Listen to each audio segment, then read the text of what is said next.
আইনজীবী ও আন্তর্জাতিক অপরাধ ট্রাইব্যুনালের সাবেক প্রসিকিউটর ব্যারিস্টার তুরিন আফরোজের ডক্টরেট ডিগ্রি ভুয়া বলে জানিয়েছে অস্ট্রেলিয়ার সিডনির university of New South Wales. রোববার 4 মে সকালে এ সংক্রান্ত নথি আপিল বিভাগে দাখিল করেছে রাষ্ট্রপক্ষ।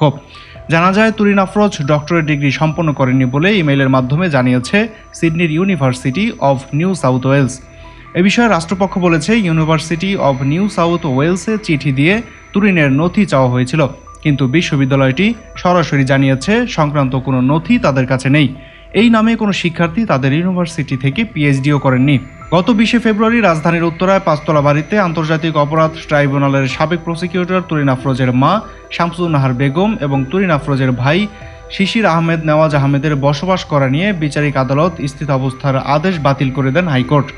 এর ফলে ওই বাড়িতে শামসুন নাহার বেগম এবং শাহনেওয়াজের বসবাসের ক্ষেত্রে আর কোনো আইনগত বাধা নেই বলে জানিয়েছেন আইনজীবীরা।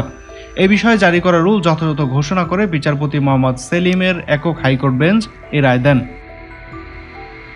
মাহাদি হাসান, বিএন, জিও বাংলা, ঢাকা।